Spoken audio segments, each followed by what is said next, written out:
Okay, so this is a video on how we made our bread roll. So this is like a list of ingredients you're needing. You need flour, sugar, egg, milk, butter, yeast, and water. So this is a powdered milk flavor that gives you the scent.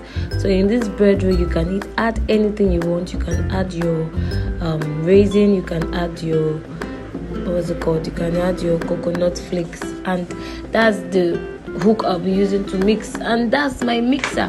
So in my mixing bowl, I just add my flour. The flour is 500 gram, the sugar is 100 gram, yeast is about 20 gram, butter 75 gram, the powdered milk is 1/3 cup,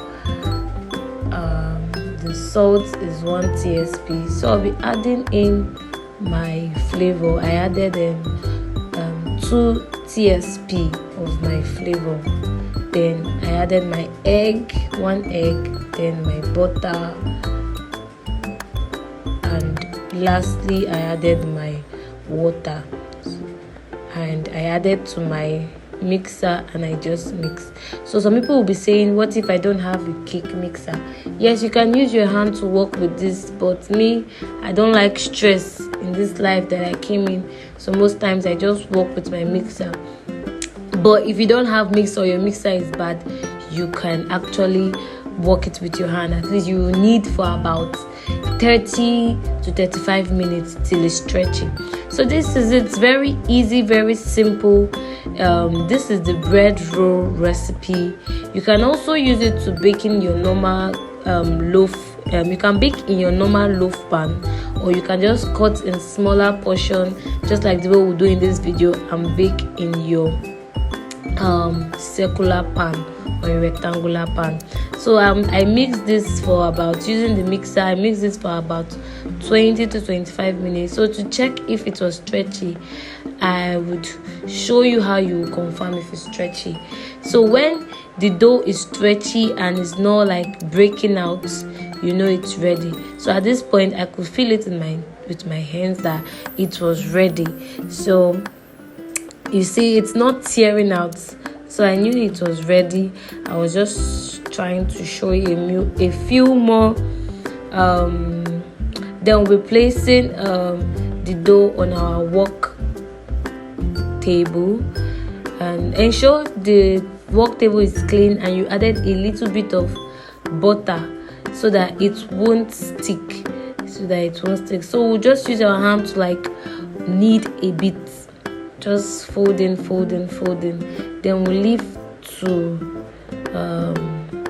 it to rest. Because you really want your bread to be very, very fluffy. Really want your bread to be very fluffy. So we're just hitting it on the table to get rid of air bubbles.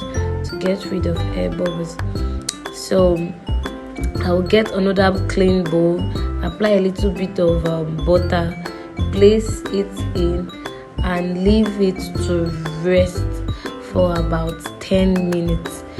Then after 10 minutes, it would have risen. I will just blow it down to get rid of those air bubbles, and I will be cutting out. You can cut out in any gram you want.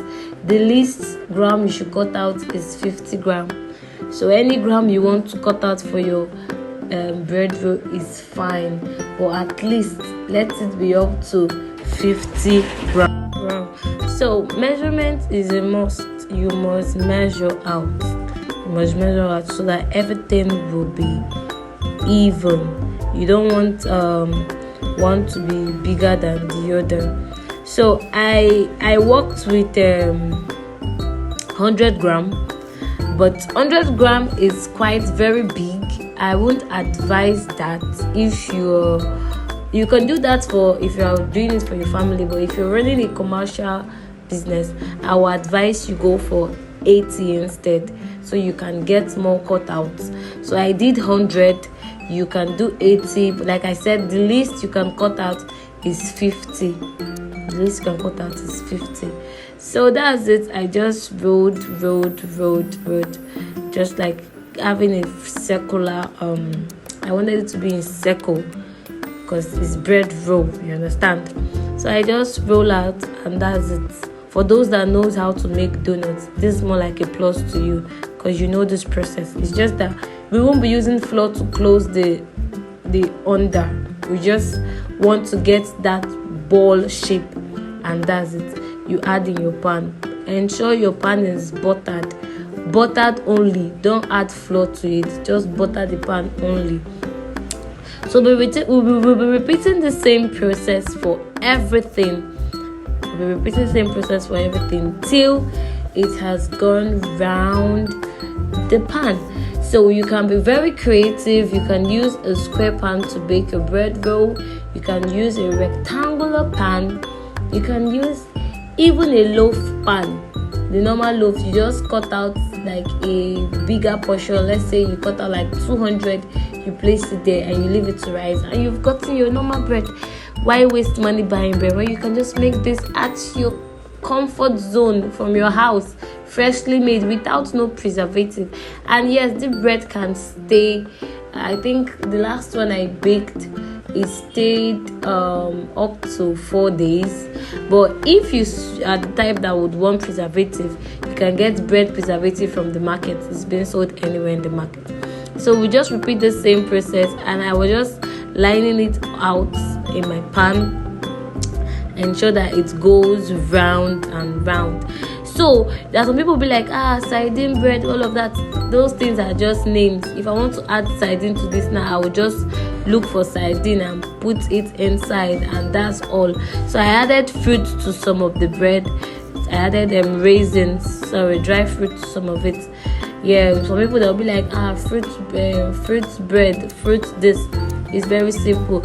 Same cutout. I just added it inside. If I was going to add chocolate chips, I would just add it inside. Even if I want to color this my dough, like maybe chocolate, I'll just use cocoa powder to knead a bit. Or if I want to add it, if I want it red, I just use a little bit of red velvet powder.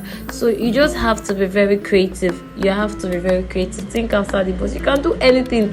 This is more like the basic. Any other thing you want to do, you can do. You can do anything. You can put anything to this bread dough, and it will come out really nice. So if you want to put in sardine, you can also put in a sardine or a fish or anything. But I don't know about meat, but you can put in anything. We also added coconut flakes to this also, because those were the two things I had in the bakery when I was making this. Sadly or unfortunately, there was no sardine, and that particular day there's no way I could have gotten it. So I just baked with what I had. So I just topped the doughs with a bit of the fruit, and that's it. We'll leave that to rest. Then for the coconut, it's still the same thing. Trust me, this coconut, that particular one is desiccated coconut. It came out really nice, and the taste is superb.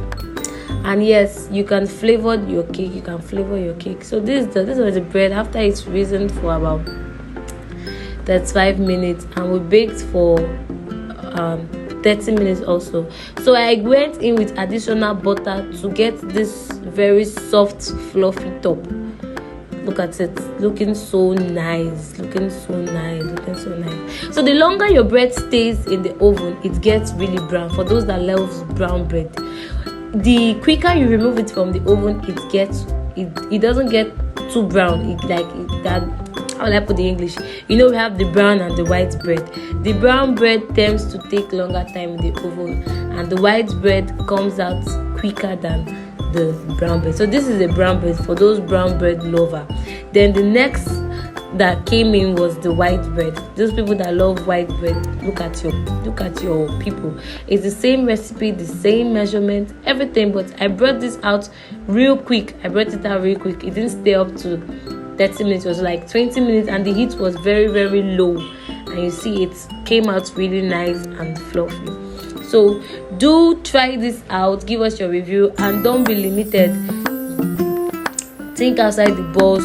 Do a lot of thinking. You can add sardine to this. You can use this to eat bread, anything. Thanks for joining. Love you all.